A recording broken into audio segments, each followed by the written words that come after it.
Hello, hello, got Demi here, and we are outside as you can see, and we are starting off some new leash walking behaviors. You're okay, baby.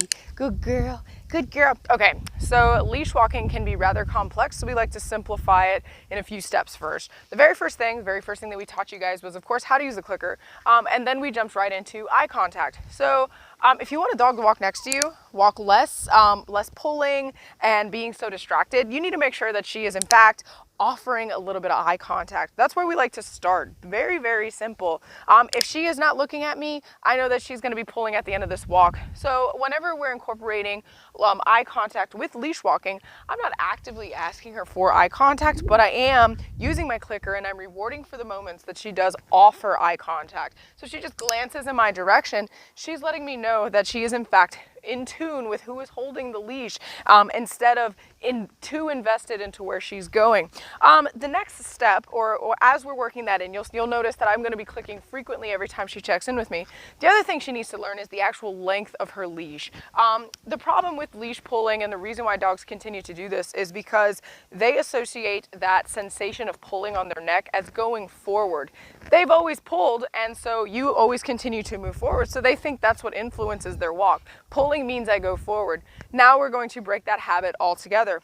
Pulling means you go nowhere. So if she's feeling this least tension right here, she's not going to go anywhere. I'm going to be very still. Good. And I'm going to reward her when I get a nice loose swoop back into the leash. But you see I got some tension here again, so I'm just going to hold it. Good. All I'm doing is conditioning her to understand the length of a leash, or the distance that is appropriate away from the person holding the leash. Now this leash is rather short. This leash I would say is approximately 4 or 5 feet. I'm not sure what length of leash that you're using regularly with her, but whatever it is, make sure that it is consistent and that you are continually rewarding her when she is in fact staying in your vicinity. Okay, so now I'm actually going to start moving around. I've conditioned her to kind of look at me and to remain in my space. You see, she's not pulling so much, so now I'm actually going to walk just a little bit. Now you'll notice that when I start walking, if she starts pulling in any direction, I'm immediately going to stop. The only way that she's going to learn that pulling means you go nowhere is if she in fact figures out that when she pulls, I stop every time. Good girl. All right, here we go. So she's pulling, but she bounced back right away. Good job. Good. So I love this. She's figuring out that if she does end up pulling at the end of this leash, if she immediately returns, she will get a reward. Right here, I'm just looking for a check-in. Good. And her returning back to me. Good job. Good. Good. So she just looked up at me as she was walking next to me. That's offered eye contact. So I'm going to give her a reward for that. Good. Good job. When it comes to leash training, there is no such thing as over-treating it, especially when you've already been walking and she's got some bad habits. So you need to go ahead and make sure that this is really worth her while. And what I mean by that is that being outside is extremely distracting. She would much rather sniff bushes and just be invested in what Demi wants to do instead of listening to what I want her to do, which is just looking at me. The other thing here is I could talk her through this whole ordeal. I could ask her for eye contact, sit, all of these things, but we want you to be able to walk your dog without you having to instruct her the whole entire way. And the only way that we can do that is if we stay quiet and we just mark all of the moments that we like, so that she's more likely to repeat these behaviors later on. Good. You'll notice that I'm not going any farther than in front of your house. If she can't handle not pulling in front of your house, then I know she can't handle taking this walk down the street. So that's a really good way for you to kind of gauge where you're at. Approximately how focused is your dog just in front of your home? If it's not very focused, then you probably shouldn't be walking anywhere. Yes. I'm getting very frequent check-ins, so I'm going to go ahead and pull her more this way.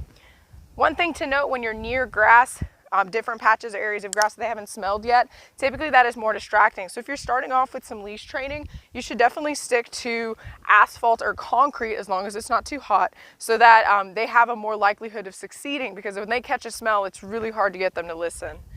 So just kind of doing this like perimeter thing right now. But she is returning back to me. Very good. Very good. Good girl. Good job. Good. And you'll notice that I only proceed walking when she is next to me. This is how you condition dog to start practicing heel. Good. Good girl. Good job. As you can see, this exercise is extremely simple, and the two things that you're focusing on is you're looking for that offered eye contact. I have not once said her name, nor have I said watch me or focus or look. She's just offering it and I am marking for it. So she's really just, again, checking in. The other thing that you're looking for is making sure that you are not accidentally promoting that leash pulling by letting her pull and following her. Do not follow a pulling dog. Remember that she belongs to you, not the other way around. Good. Good job. So if she is pulling, she's taking you on a walk, and you don't necessarily want that. Good. So we have not done this yet with Hannah, but these same rules do apply. We will most definitely walk you guys through this one. It is ready for Hannah to do this, but she's working on something else today. Demi is doing amazing with this, and I know that you're pulling us a little more heavy with Hannah, but eventually you will want to walk them together, and it's really important that they both understand that if they're going to go anywhere, they have to be walking near you. I hope all of this makes sense. She's doing a really good job out here, not overstimulated, staying nice and focused. And as usual, let us know if you have any questions about this new exercise. I did this outside just to see how she did, but there is absolutely no reason why you can't practice this indoors or in your backyard. Again, if you have any questions, let us know. If not, see you later. Bye.